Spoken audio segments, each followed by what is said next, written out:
Aquarians, let's see 11 मार्च 2026 का divine message, goddess guidance, universal message क्या है। अभी एट प्रेजेंट आपको क्या सुनने की ज़रूरत है, लाइफ की आप जिस भी सिचुएशन में हैं उसमें क्या गाइडेंस यूनिवर्स की तरफ से आपको मिलना चाहिए इस समय, या फिर अगर आज की सिचुएशन में कोई, आज के दिन में कोई सिचुएशन बनती है तो उसको कैसे डील करें, उसमें क्या सही रहेगा आपके लिए। सो उस रिगार्ड में ये गाइडेंस हो सकता है। लेट्स सी कि हमें क्या मैसेजेस आपके लिए मिलते हैं। थोड़ा सा फास्ट फॉरवर्ड मोड पे रीडिंग करूँगी बिकॉज आज मैंने अपनी एनर्जी खुद ही ड्रेन की है एक्चुअली, लेकिन ठीक है, लेट्स सी। सो देखते हैं कि कैसा रहेगा 11 मार्च 2026 एक्वेरियंस। सबसे पहले देखते हैं आज के दिन की ओवरऑल एनर्जी क्या है। एंड यस एक्वेरियस, आपके सिंगल एक्वेरियंस के लिए सेपरेटेड अगर आप हैं तो वो रीडिंग्स मैंने पोस्ट की हैं, आप प्लीज़ देखें उन रीडिंग्स को अगर आप चाहें तो मार्च 2026 के लिए, क्योंकि फिर आप मुझे कमेंट करके पूछते हैं और जब मैं रीडिंग अपलोड करती हूँ तो आई डोंट नो व्हाई आपको वो मिलती नहीं है। तो मैं आपको बता रही हूँ, अगर आप सिंगल एक्वेरियन हैं या फिर सेपरेशन में हैं तो आपके लिए रीडिंग मैंने मार्च के महीने की अपलोड की है, आप वहाँ पे जाके देख सकते हैं। Alright, 11 March 2026। Please universe, please divine power, please spirit guides, please give me the accurate message. Thank you. Alright, thank you, thank you so much. Overall energy for 11th March. We have Uranus change, number 25. Okay, let me take one more card. किस तरीके का change हो सकता है ये आपकी ज़िंदगी में। We have review. Okay, wow. Aquarius, कोई पास्ट की चीज़, कोई पास्ट की सिचुएशन आपकी लाइफ में वापस आ रही है। एंड मैं आपको एक बात बता दूँ, यू नो वॉट, क्या होने वाला है मैं आपको बहुत अच्छे से बता सकती हूँ। हालांकि ये बात मैं नई नहीं कर रही, अगर आप पुराने वीडियोस में देखोगे मार्च की रीडिंग में या फुल मून की रीडिंग में, मुझे एग्जैक्टली तो याद नहीं है, लेकिन मैंने ये बात आपको कही थी कि आपकी लाइफ में जो है वो ये 11 तारीख के बाद आपकी सिचुएशंस चेंज होंगी या अच्छी होंगी, शायद वीकली रीडिंग में कही है, if I am not wrong. हाँ, है ना, पिछले वीक की जो रीडिंग की है हमने उसमें मैंने आपको ये कहा था कि second half of this week जो है वो चेंज आएगा। और अब मैं आपको बता दूं, क्योंकि अभी सब जगह वही वही दिख रहा है तो मैंने तो रीडिंग पहले ही कर दी थी। ये चेंज आ रहा है क्योंकि आज से जुपिटर चेंज हो रहा है। जुपिटर की जो जिसे कहना चाहिए ना कि डायरेक्ट हो रही है चाल, ठीक है। तो अब वो जब डायरेक्ट चाल में आ रहा है ना, तो आपने अभी तक जो भी कुछ, जैसे कहते हैं जुपिटर क्या है, आपकी विजडम है बेसिकली। तो वो अभी तक जो भी आप गड़बड़ कर रहे थे, जो भी आप सोच समझ के नहीं कर रहे थे, जहाँ आपकी इंटेलिजेंसी, आपकी मूर्खता हावी हो रही थी इंटेलिजेंसी पे, अब वहाँ पे जुपिटर वापस से कंट्रोल लेगा और वही चेंज होगा कि जो पास्ट में गलत चीज़ें की गई हैं उनका वापस से रिव्यू किया जाएगा, उन सिचुएशंस पे वापस से एक्ट किया जाएगा। ना केवल आप ऐसा कर रहे हो अपनी ज़िंदगी में, बल्कि लोग भी ऐसा करेंगे, ठीक है। लोगों की तरफ से भी ऐसा होगा कि वो भी वापस से सोचेंगे, अरे यार मैंने उस समय ये क्या कर दिया था। एक और चीज़ है, मरकरी रेट्रोगेट चल रहा है, तो ये सिर्फ एक दिन की बात नहीं हो सकती, लेकिन जुपिटर डायरेक्ट हुआ है तो डेफिनेटली आप लोगों को कुछ ज़्यादा अच्छे से चीज़ों को समझ पाएंगे आप लोग। और चेंज जो है वो यही हो रहा है कि कुछ पास्ट की सिचुएशन पे वापस से रिव्यू होगा, वापस से उन चीज़ों को देखा जाएगा, उनको वापस से देखना पड़ेगा आपको, मतलब यूनिवर्स आपके सामने ला देंगे कि अरे ये पास्ट का सिचुएशन देखना, तुमने इस पर सही किया था या गलत। तो एक बार सेकेंड चांस आपको दिया जा रहा है, ठीक है। लेट्स सी गाइडेंस क्या है। तो आज के जो गाइडेंस है वो मैं आपकी शैडो साइड से देखती हूँ, क्योंकि चेंज आपकी लाइफ में आ रहा है ना, आपको कैसे समझने की ज़रूरत है उस चेंज को। Arrogance, oh my God, this is much. Break chain, positive change, अरे वेरी नाइस, ब्यूटीफुल। एक कार्ड आपके स्पिरिट गाइड से भी ले लेते हैं ताकि हमें और क्लैरिटी हो जाए। तो बहुत ही सिंपल से यहाँ पे कार्ड्स हैं, मैं आपको समझाती हूँ। सिंपल तो नहीं है, मैसेज तो डीप है, लेकिन काफ़ी क्लियर मैसेज है। Okay, very nice. अब आप पढ़ लो आपकी लाइफ में चेंज कैसे आने वाला है। आप खुद पढ़ें तो आपको ज़्यादा समझ आएगा कि टैरो आपस में कैसे बात करते हैं। यहाँ पे है यूरेनस, लिखा हुआ है चेंज। यहाँ पे है चेंज किस तरीके का, लिखा हुआ है रिव्यू। अब पढ़ें आप आपके स्पिरिट गाइड्स का message. Your life is about to start moving quickly in some areas. Events that seem to have been on hold suddenly propel forward. Move with the flow and be mindful of what need your attention most. Make decision rationally but sensibly. समझ गए? इससे ज़्यादा कुछ clarity हो सकती है message में? अगर आपको अभी इसको पढ़ने पे समझ नहीं आया तो मैं आपको बता दूं, आपके स्पिरिट गाइड्स कह रहे हैं कि आपकी लाइफ में चेंज आने वाला है और कई इवेंट्स आपकी लाइफ में ऐसे होने वाले हैं, कुछ एरियाज ऑफ लाइफ में जहां अभी तक चीज़ें जो रुकी हुई थी वो वापस से मूव फॉरवर्ड होंगी, वो फिर से आगे बढ़ेगी, उसमें गति आएगी।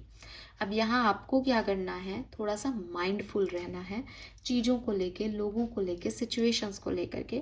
जिन चीज़ पे आपका टेंशन लिया जा रहा है उन पे टेंशन लो, जिस चीज़ में डिसीजन बनाने हैं उनमें डिसीजन बनाओ, लेकिन ऐसा नहीं है कि हर जल्दबाजी में कुछ भी कर लिया। थोड़ा सेंसिबल होकर के चीज़ों को देखो और सोचो।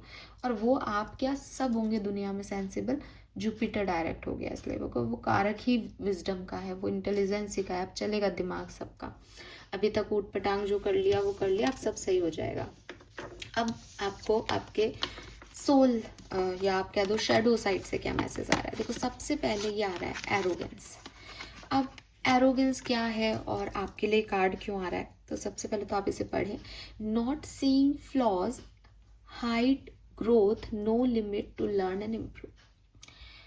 क्या होता है ना एक्वेरियस, आप मुझे कहो कि मैम आप ना वेबसाइट बना लो, उससे हमको ना इजी हो जाएगा, हम आपको बहुत सारे पेमेंट नहीं दे सकते हैं, तो आप हमारे लिए कुछ ऐसा लेके आओ ना जिसमें अगर आप सोशल सर्विस करना ही चाह रहे हो तो आप हमारे लिए एक वेबसाइट बना दो जिसमें हम खुद कार्ड शफल करके अपने लिए कार्ड चूज़ कर सकें। अब जब मैं ये चीज़ सुनूँ तो मेरे दो चीज़ें हो सकती हैं। क्या आपके हिसाब से मैं थोड़ी काम करूँगी, या मैं कहूँ कि मैं भी ये सोच रही हूँ लेकिन मैं अभी देखूंगी आगे मैं ऐसा कर सकती हूँ या नहीं, अभी मेरे पास जो है वेबसाइट बनवाने के जो भी पैसे हैं या जो भी सिचुएशंस हैं वो नहीं है। या मैं तीसरा एक सिचुएशन क्रिएट कर सकती हूँ जिसमें मैं आपको ये कह सकती हूँ कि बिल्कुल आपने बहुत अच्छा आइडिया दिया है और मैं बात करूँगी कैसे कर सकती हूँ, इस चीज़ को इम्प्लीमेंट करूँगी और अगले 1 महीने में मैं एक वेबसाइट बनाती हूँ और आप लोगों को वहाँ पे शफलिंग का मौका मिलता है, जो कि आपको मिल रहा होगा वेबसाइट पे। अभी अगर आप नहीं गए हैं तो मैं बताऊंगी, hopeforsoul.com करके अगर आप एक वेबसाइट है उसको क्लिक करते हैं तो उस पर आपको शफलिंग, एक डिवाइन डेक करके ऑप्शन मिलेगा। वो डिवाइन डेक पे क्लिक करके आपको अपने टैरो कार्ड दिख जाएंगे, आप उन्हें वहाँ शफल करें, जितनी बार चाहें शफल करें, अपने लिए कार्ड सेलेक्ट करें, अपने इंटेंशन कार्ड को सेलेक्ट करते हुए जो है यूनिवर्स में डालें, वो वहाँ पे लिख रखा है प्रोसीजर, और आप अपने कार्ड निकाल के कभी भी फ्री ऑफ कॉस्ट अपनी जो एनर्जीज चेक है वो कर सकते हो। नाउ बात करती हूँ, वापस से एग्जाम्पल पे आती हूँ। तो ये जो 3 सिचुएशन रही, इसमें आपको मेरा एरोगेंस किस सिचुएशन में दिखा, फर्स्ट में। अब जब मैंने फर्स्ट तरीके से रिएक्ट किया कि तुम कौन हो तो मुझे बताने वाले, जाओ यहाँ से, ये क्या है बेसिकली, इसमें किसके लिए अच्छा हुआ, मैंने आपको नीचा दिखाया, मैं वहाँ गलत। दूसरी चीज़, अगर वेबसाइट बनेगी तो ना केवल आपका फ़ायदा होगा बल्कि मेरा भी नाम है। मैं जो सच में इंटेंशन रख रही हूँ सोशल नॉर्म्स के, वो पूरे हो रहे हैं, 4 लोग देख पा रहे हैं, 4 लोगों की मदद हो रही है, कहीं ना कहीं कोई सोल तो दिल से कहेगी कि थैंक गॉड कि ये किसने बनाई वेबसाइट या वो, तो मेरा काम हो रहा है। तो मैं अगर गुस्सा कर रही हूँ या मैं सामने वाले के हर बात को ही नेगेटिव ले रही हूँ तो ये मेरी ही ग्रोथ रोक रहा है। आप भी शायद ऐसा कुछ कर रहे हो सकते हैं एक्वेरियस, तो थोड़ा सा अपना एरोगेंस कम करें, दूसरों को वैल्यू देना सीखें। दूसरों मतलब 2 चीज़ें होती हैं एक्वेरियस, एक है कि मैंने दूसरे को इतनी वैल्यू दे दी कि वो मेरे सर पे बैठ के नाच रहा है, कि हर कोई मुझको कुछ भी सिखाने आ जाए, ये भी गलत है। मेरी आइडेंटिटी क्या, एक होता है कि मैं आइडियाज़ का स्वागत करती हूँ, सिचुएशन के अकॉर्डिंग मैं उन पर एक्ट करूँगी। क्योंकि अगर सेकंड सिचुएशन देखें, जब आपको ये कहा जाए कि साहब मैं पैसे वैसे अभी नहीं है पर मैं करूँगी, इसका मतलब मैंने आपके आइडियाज़ की वैल्यू की, वहाँ तक भी सही है। थर्ड सिचुएशन तो बिल्कुल सही है ही कि सिचुएशंस ठीक थी, आपने आइडिया दिया, मैंने इम्प्लीमेंट कर दिया, वो तो सब कुछ ही कारक हो गया। लेकिन फर्स्ट सिचुएशन किसी भी तरीके से सही नहीं है। तो अगर सिचुएशन भी आपका साथ नहीं दे रही है तो आप कम से कम आइडिया को या किसी की बात को जो आपको आपके फ्लॉज बता रहा है या आपको कुछ इम्प्रूवमेंट का सजेशन दे रहा है, आप उसको ले सकें। अब ये तो इम्प्रूवमेंट का सजेशन था। अगर कोई आपको कुछ बुरा भी कह रहा है आपके बारे में, फॉर एग्जाम्पल आप कहो कि अरे मैडम आप ना ऐसे नहीं ऐसे करते हो। अब मेरे पास अभी एग्जाम्पल नहीं आ रहा कुछ भी, लेकिन कई मैसेज कमेंट्स आते हैं, जेन्युइन बात करना चाहती हूँ इसलिए कुछ भी उल्टा पुल्टा नहीं बोलना चाहती, इसलिए कोई मैसेज मुझे याद नहीं आ रहा, क्योंकि कई लोग तो टाइम पास के लिए भी करते हैं ना, तो वो मैसेज नहीं बताना चाह रही। लेकिन जो जेन्युइन मैसेज करे कि मैम आप ना ऐसा बता दो हमको, तो जब हम ऐसे करते हैं कि जेन्युइन कोई मैसेज देखा कि हाँ साहब इस बंदे ने या इस बंदी ने अच्छे के लिए बोला है कोई चीज़, तो उसको समझने में या उस पर काम करने में कोई प्रॉब्लम नहीं होनी चाहिए। और अगर हम वैसा नहीं कर पा रहे हैं तो बात तो उस व्यक्ति की नहीं है या बात हमारी नहीं है, बात है हमारी ग्रोथ की। कोई कमी होगी उसको पूरा करेंगे तो हम ही सुधर रहे हैं। तो अपना एरोगेंस लेवल थोड़ा सा कम करें, और अगर कोई व्यक्ति आपको अपनी बात रखे, आपके बारे में आपको कोई बात कहे कि तुम ऐसा करने की जगह ऐसा करो ना, तो वो आपके लिए अच्छा होगा। ठीक है, then we have break chain. अब ब्रेक चेन का कार्ड थोड़ा सा डीप भी जा रहा है यहाँ पे कहीं ना कहीं, और सुपरफिशियल भी है।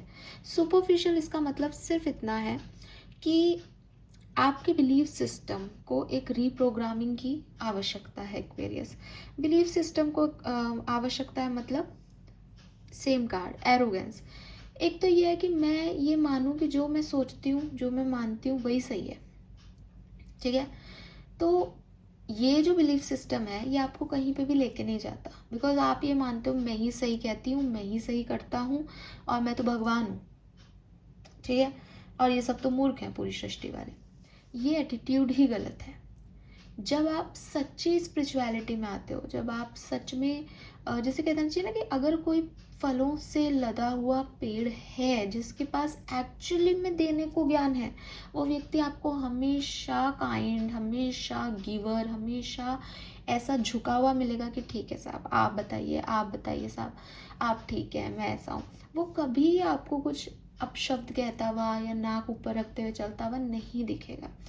जो फल नहीं लगा रहा है पेड़, वही जो वृक्ष हैं वो, क्योंकि फल के बोझ से ही झुकेंगे ना, ग्रेविटी को पुल करेंगे। साइंस यही कह रही है, यूनिवर्स भी आपको यही समझा रहा है कि आप जो आपका बिलीफ सिस्टम है, अगर आप उसमें कोई चेंज नहीं ला सकते, अगर आप एकदम रिजिड हो अपनी बातों को लेके, हमारे यहाँ तो यही होता है, हमारी ट्रेडिशन यही है, हमारा धर्म ये कहता है, तो आप कभी भी एक अच्छे इंसान नहीं गिने जाओगे। आप एक धार्मिक इंसान हो सकते हो, आप एक ट्रेडिशनल इंसान हो सकते हो, लेकिन बदलाव तो यूनिवर्स का नियम है। तो अपने बिलीफ सिस्टम को भी थोड़ा फ्लेक्सिबल रखो। ठीक है, एंड ये मैं आपको नहीं कह रही हूँ, ये आपको यूनिवर्स की तरफ से मैसेज दिया जा रहा है। तो आप इस चीज़ को इस तरीके से भी नहीं लें कि अच्छा तुम हमको ये बता रहे हो, क्योंकि ये भी एक नेगेटिव परसेप्शन का तरीका होता है कि अच्छा ये तो हमको भटकाना चाह रहे हैं। आपको भटकाना कोई नहीं चाह रहा, लेकिन आप ये बात समझें एक्वेरियस कि मैंने शायद पहले भी इस चैनल पे इस तरह की बात कही है, मैं फिर से आज रिपीट करती हूँ। समझें कब हमारी सोसाइटी कैसी रही उसके कारण रहे हैं। हमारी सोसाइटी हमेशा से ऐसी नहीं थी, समय समय पे हमारी सोसाइटी ने चेंज को एक्सेप्ट किया है। फॉर एग्जाम्पल, अगर आप आपके दादा परदादा या और भी पीछे जाते हो तो आप देखोगे कि अंग्रेजों के ज़माने में जो फीमेल्स थी उनको वो अंग्रेज उठा के ले जाते थे, एंड उनको लगता था कि वो उनकी प्रॉपर्टी है। तो जब वो फीमेल्स को या ऐसे गर्ल्स चाइल्ड को उठा के ले जाते थे तो एक डर सभ्यता में और सब जगह डेवलप हो गया कि फीमेल्स सेफ नहीं है। तो फीमेल्स को सेफ करने के लिए सोसाइटी ने दो चीज़ें सीख ली।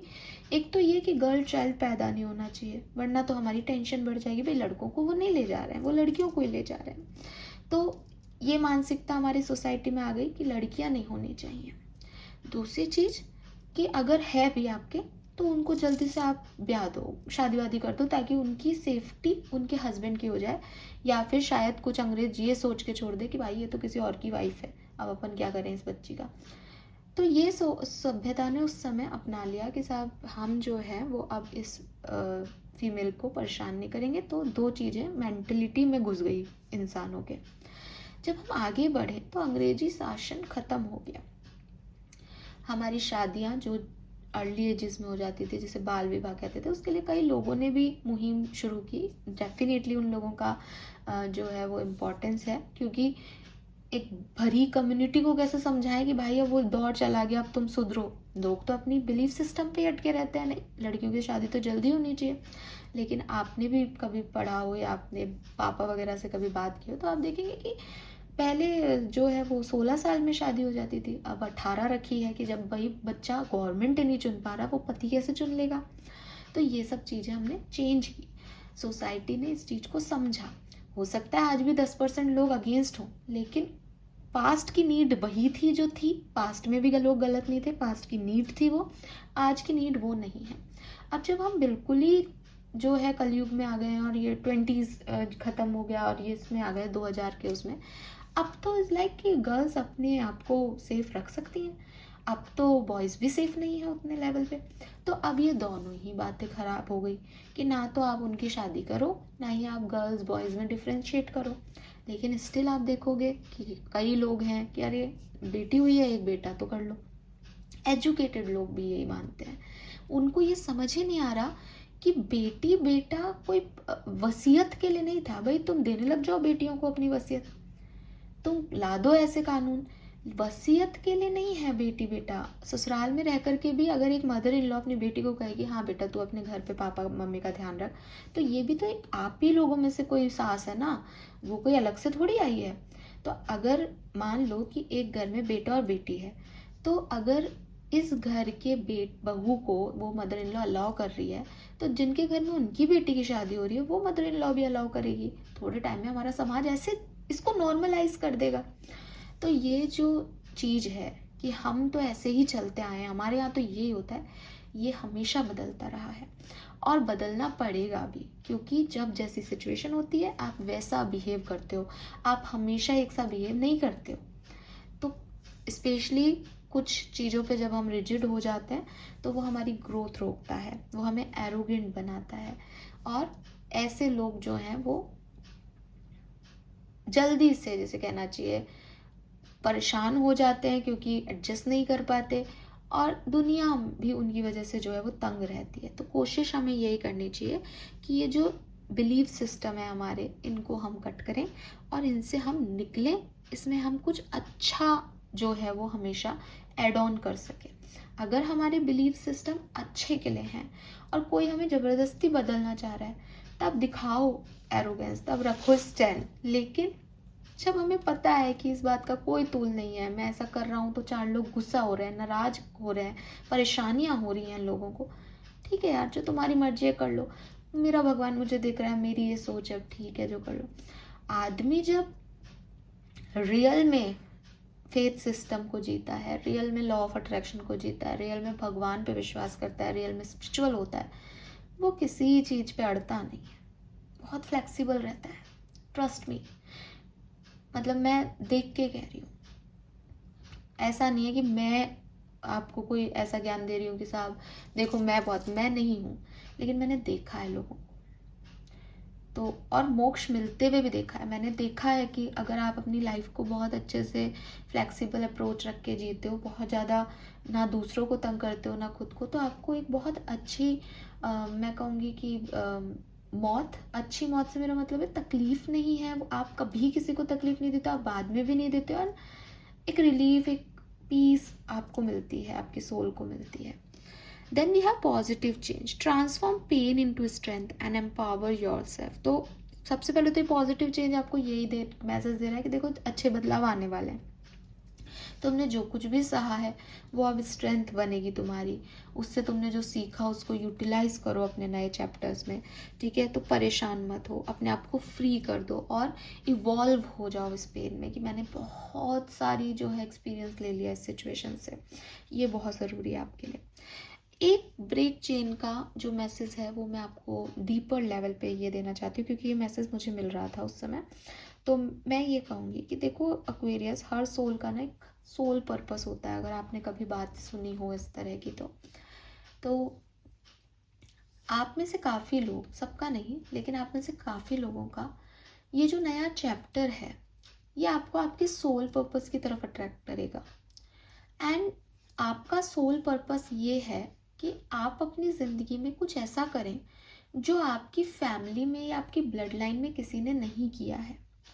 या तो आपको आपके एंसेस्टर्स हीलिंग करनी है, या फिर कुछ ऐसा जो जैसे समाज ने, सोसाइटी ने बना रखा है लेकिन आप उस दायरे में नहीं आते। फॉर एग्जाम्पल कि एक डॉक्टर्स की फैमिली है, उसमें चाचा, ताऊ जी, चाचा के बच्चे, ताऊ जी के बच्चे, आपके पापा, सब डॉक्टर्स हैं। अब आपकी बारी आ रही है। अब दे आर लाइक कि अरे हमारा बच्चा डॉक्टर बनेगा या हमारी बेटी डॉक्टर बनेगी, लेकिन आप डॉक्टर नहीं बनना चाहते। आपको ये चेन यहाँ ब्रेक करनी है। आप अपने ऊपर बर्डन मत लो कि मेरी पूरी फैमिली ने ये कर दिखाया, मैं फेलियर हूँ या मैं नहीं कर पाया या कर पाई।